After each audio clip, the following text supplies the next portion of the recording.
नमस्ते। योगी ज्ञान धारा चैनल में आपका एक बार फिर से हार्दिक स्वागत है।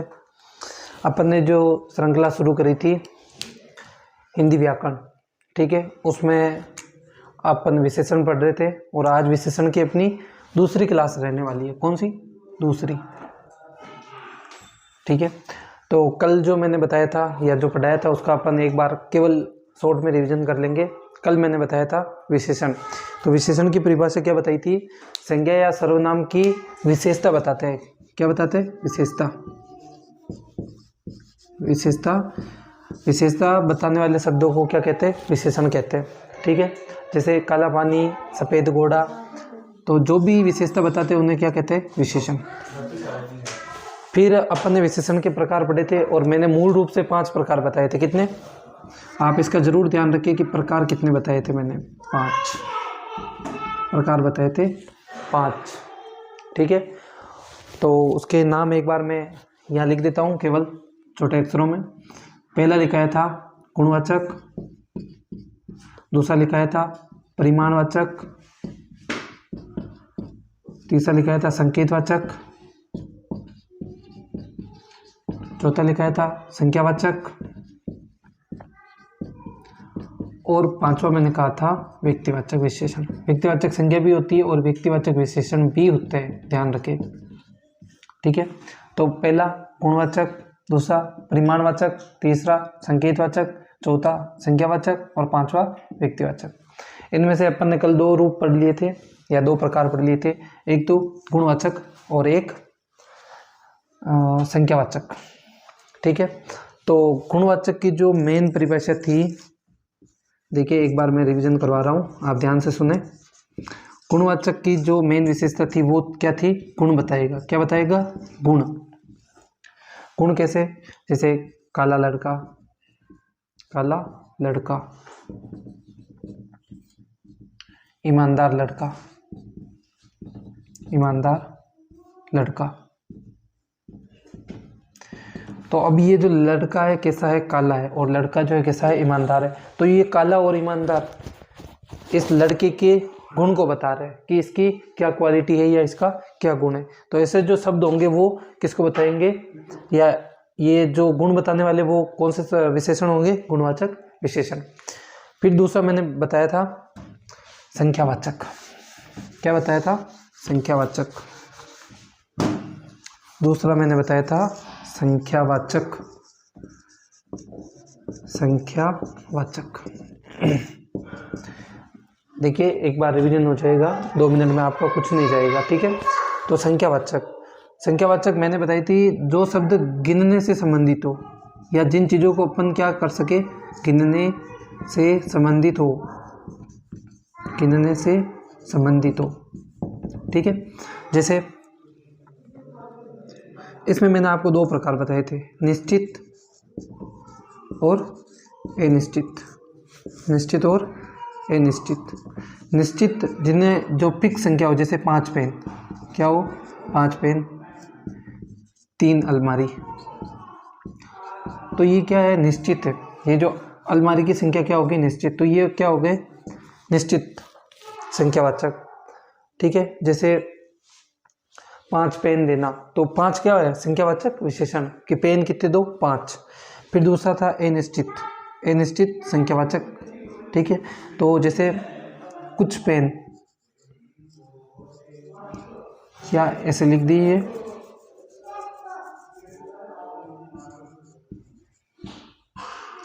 कई शहर, ठीक है।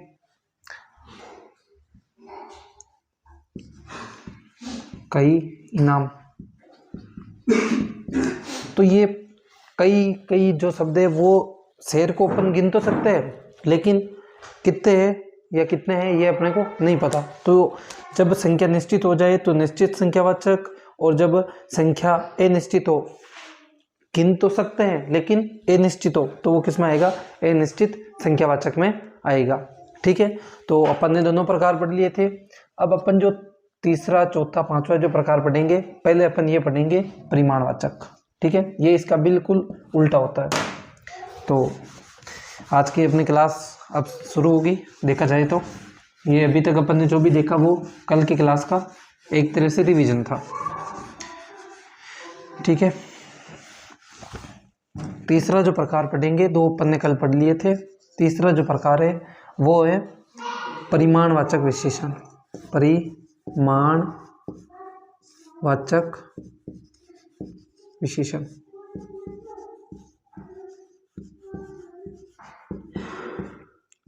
ठीक है, तो इसकी एक बार परिभाषा देखिए।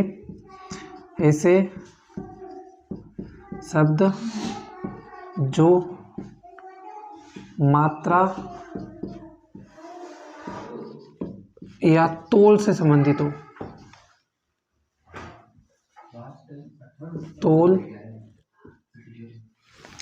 तोल से संबंधित हो, तोल से संबंधित हो, वो क्या कहलाएंगे? परिमाणवाचक विशेषण। परिमाणवाचक विशेषण, परिमाणवाचक विशेषण होंगे या परिमाणवाचक विशेषण कहलाएंगे या कहलाते हैं। ठीक है, तो देखिए आप ये ध्यान रखें, मात्रा या तोल। संख्यावाचक विशेषण में क्या था कि अपन चीज़ों को गिन सकते थे। ठीक है, संख्यावाचक विशेषण में अपन चीज़ों को गिन सकते थे, लेकिन इसमें चीज़ें तोलने से संबंधित आएगी या फिर उनकी मात्रा आएगी। ठीक है, तो देखिए इनको भी अपन दो भागों में बांट लेते हैं। पहला बांटते हैं निश्चित परिमाणवाचक, निश्चित परिमाणवाचक, और एक बार इनके नाम देख लीजिए। दूसरा जो रहेगा वो रहेगा अनिश्चित परिमाणवाचक, अनिश्चित परिमाणवाचक। ठीक है, अब देखिए मैं दो शब्द लिख रहा हूँ यहाँ पे, जैसे 5 लीटर दूध, 5 लीटर दूध। ठीक है, और यहाँ लिख रहा हूँ कुछ आटा, कुछ आटा। तो देखिए दोनों जो चीज़ें वो किससे संबंधित है? मात्रा या तोल से संबंधित है। दूध को आप गिन नहीं सकते और आटे को भी आप गिन नहीं सकते। अगर चीज़ें गिनने से संबंधित है तो वो आएगी संख्यावाचक विशेषण में, और अगर चीज़ें मात्रा या तोल से संबंधित है तो वो किस में आएगी? परिमाणवाचक। आप संख्यावाचक में केवल गिनने से संबंधित, और परिमाणवाचक में ये याद रखिए केवल तोलने से या मापने से संबंधित। मात्रा आप एक शब्द और लिख दीजिए, मापने, मापने या तोलने से संबंधित हो। अब जैसे 5 लीटर दूध, तो अब दूध क्या है? तोलने योग्य या मापने योग्य है, लेकिन इसकी संख्या क्या है? फिक्स है, जैसे 5 लीटर। तो ये निश्चित परिमाणवाचक विशेषण हो गया। इसी तरह आटा है, अपन उसको तोल सकते हैं, लेकिन यहाँ क्या शब्द आ गया? कुछ। अब कुछ का मतलब अनिश्चित है कि भाई 1 किलो, 5 किलो। ठीक है, तो आप केवल इतना सही ध्यान रखें कि भाई अगर मापने से संबंधित चीज या वस्तु या पदार्थ निश्चित है तो निश्चित परिमाणवाचक, और मापने या तोलने से संबंधित वस्तु या पदार्थ अगर अनिश्चित है, जैसे कुछ आटा। ठीक है, अब जैसे मैं कह रहा हूँ कुछ पानी या थोड़ा पानी। देखिए आप एक ऐसे समझिए, थोड़ा पानी, अपन कहते हैं ना थोड़ा पानी पिलाओ। तो अब यह पानी क्या है? मापने से संबंधित है, लेकिन क्या है? थोड़ा। थोड़े का मतलब कितना है? कम, ज़्यादा, कोई पता नहीं है, तो ये अनिश्चित है। इसी तरह अगर मैं ऐसे लिख दूँ 2 लीटर पानी, 2 लीटर पानी, तो अब ये क्या हो गया? निश्चित परिमाणवाचक। देखिए संख्यावाचक में अगर निश्चित है तो निश्चित संख्यावाचक, अनिश्चित है तो अनिश्चित संख्यावाचक। इसी तरह परिमाणवाचक में केवल मापने से संबंधित चीजें आएगी। अगर वो निश्चित है, जैसे 5 लीटर दूध, तो दूध अभी फिक्स हो गया 5 लीटर, तो वो निश्चित परिमाणवाचक। ऐसे ही कुछ आटा, अब आटा कितना है? अनिश्चित है, तो वो अनिश्चित परिमाणवाचक। इसी तरह आपको जैसे मैं अभी उदाहरण बताऊं, जैसे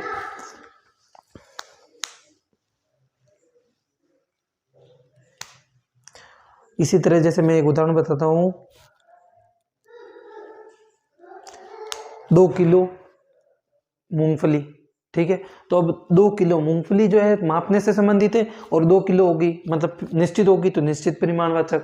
ठीक है, तो एक बार आप इसका स्क्रीनशॉट ले लीजिए, आपको अच्छे से समझ में आ गया होगा। मैंने इतनी मेहनत से और इतना काफ़ी विस्तृत रूप से आपको ये जो परिमाणवाचक विशेषण है इसको पढ़ाने की कोशिश करी है। अगर अभी चीज़ समझ में नहीं आई हो तो एक बार आप बता देना, दोबारा पढ़ा दूंगा। ठीक है, अब अपना अगला जो, एक बार आप इसका स्क्रीनशॉट ले लो। ठीक है, अब अपना अगला जो प्रकार रहेगा वो रहेगा व्यक्तिवाचक विशेषण।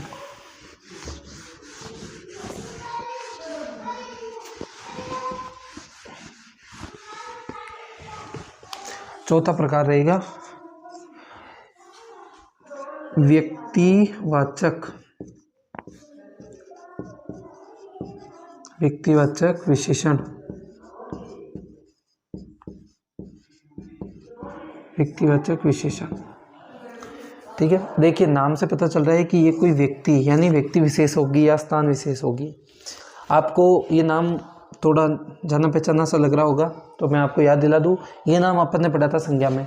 जब व्यक्तिवाचक संज्ञा क्या होती थी वो अपने यहाँ काम आएगी। मैंने आपको वो संज्ञा में पढ़ाया था कि यदि कोई निश्चित स्थान है, जैसे रमेश निश्चित है, ठीक है, दिव्या निश्चित है, ठीक है, कोमल निश्चित है, या अजमेर निश्चित है, गंगा नदी निश्चित है। अगर स्थान विशेष निश्चित है तो वो किस में आते हैं? व्यक्तिवाचक संज्ञा में आते थे। तो इसकी परिभाषा होगी ऐसे शब्द जो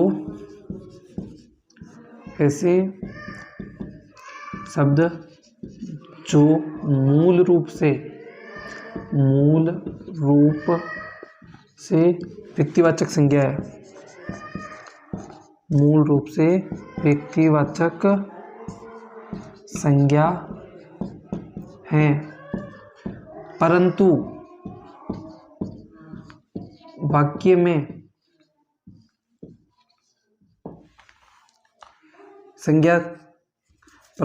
में विशेषण का कार्य करते हैं, परंतु वाक्य में विशेषण का कार्य करती है या करते हैं, कार्य करते हैं,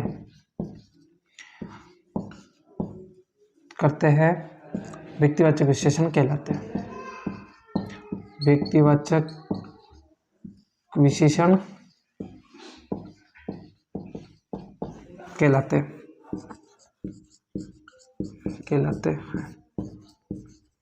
देखिए आप इसका एक बार उदाहरण देखना, आपको बहुत अच्छे से समझ में आएगा। पहला उदाहरण है बीकानेरी भुजिया। क्या है? बीकानेरी भुजिया, ठीक है। देखिए भुजिया की विशेषता क्या है, वो कौन सा है? बीकानेरी है। लेकिन आप इस शब्द को गौर से देखें, ये मूल शब्द क्या है? बीकानेर है। मतलब बीकानेर से क्या बना? बीकानेरी। तो ये बीकानेर जो शब्द है वो क्या है? बीकानेर एक निश्चित अपने राजस्थान के जिले का नाम है, तो वो क्या होगी? व्यक्तिवाचक संज्ञा हो गई। तो परिभाषा लिखी कि ऐसे शब्द जो मूल रूप से क्या है? व्यक्तिवाचक संज्ञा है। इसको ध्यान रखें। परंतु वाक्य में काम किसका कर रहे हैं? विशेषण का कर रहे हैं, ठीक है।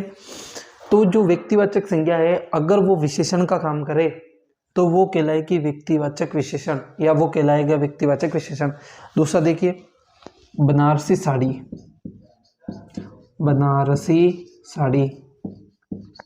ठीक है।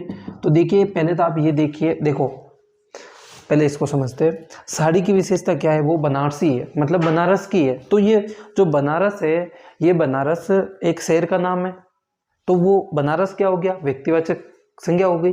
लेकिन व्यक्तिवाचक संज्ञा तो है, लेकिन इस अभी ये किसका काम कर रहा है? विशेषण का, कि भी साड़ी की विशेषता बता रहा है। तो अब ये काम कर रहा है व्यक्तिवाचक विशेषण का, ठीक है। अगर इसकी जगह मैं ऐसा लिखता, एक मिनट समझिए, तीखा भुजिया, समझना आप वाक्य को, दोनों में अर्थ समझिए। तीखा भुजिया, तो अब भुजिया का गुण हो गया, क्या हो गया? कि भुजिया कैसा है? तीखा। तो देखिए भुजिया का गुण हो गया कि वो कैसा है? तीखा है। तो यहाँ आता है गुणवाचक विशेषण। लेकिन यहाँ भुजिया की विशेषता क्या है? बीकानेरी, क्या है? और ये बीकानेरी जो है ये गुण नहीं है, ये व्यक्तिवाचक संज्ञा है, बीकानेर, बीकानेर से बीकानेरी बना है और फिर वो यहाँ काम कर रहा है विशेषण का। ठीक है, तो अब आप ध्यान रखें कि अगर किसी भी संज्ञा से पहले कोई विशेषण जुड़ता है और अगर वो व्यक्तिवाचक संज्ञा है तो वो किसका काम करेगा, व्यक्तिवाचक विशेषण का। जैसे आप दोनों में अंतर देखिए एक बार, ये भी भुजिया है, ये भी भुजिया है, लेकिन इस भुजिया का जो ये है तीखा, तीखा भुजिया, तो यहाँ तीखा इसका गुण है, क्या है, गुण। और यहाँ पे जो बीकानेरी है ये बीकानेर से बना है और बीकानेर एक व्यक्तिवाचक संज्ञा है। तो आपको परिभाषा में भी लिखा है कि ऐसे शब्द जो मूल रूप से क्या हो, व्यक्तिवाचक संज्ञा हो, परंतु वाक्य में काम किसका करे, विशेषण का, तो वो कहलाएंगे व्यक्तिवाचक विशेषण। आशा करता हूँ आपको बहुत अच्छे से समझ में आया। मैं फिर कह रहा हूँ, जैसे अगर मैं कहूँ पीली साड़ी, समझना आप, पीली साड़ी, तो अब ये साड़ी का गुण हो गया कि साड़ी कैसी है, पीली है, तो ये हो गया पीली साड़ी। लेकिन यहाँ साड़ी की विशेषता है बनारसी, और बनारसी गुण नहीं है, बनारसी व्यक्तिवाचक संज्ञा है, तो ये हो गया व्यक्तिवाचक विशेषण। आशा करता हूँ आपको बहुत अच्छे से समझ में आया होगा। देखिए, चीज़ों को आप अगर ढंग से नहीं समझोगे तो आगे जाके गलती ही करोगे। ठीक है, आपके हमेशा द्वंद्व रहेगा मन में कि यहाँ भुजिया का गुणवाचक कैसे हो रहा है, यहाँ भुजिया का व्यक्तिवाचक कैसे हो रहा है। भुजिया का गुण है तीखा, तो ये हो गया गुणवाचक, और भुजिया की विशेषता है बीकानेरी, ये भी गुणवाचक होती अगर ये बीकानेर से नहीं बनी होती, और बीकानेर क्या है, व्यक्तिवाचक संज्ञा है, तो ये हो गया व्यक्तिवाचक विशेषण। ठीक है, एक बार आप इसका स्क्रीनशॉट ले ले और इनको साथ में उतारे ताकि आपको पता रहे कि गुणवाचक में और व्यक्तिवाचक विशेषण में अंतर क्या है। ठीक है, अब अपना अगला जो प्रकार रहेगा वो रहेगा संकेतवाचक।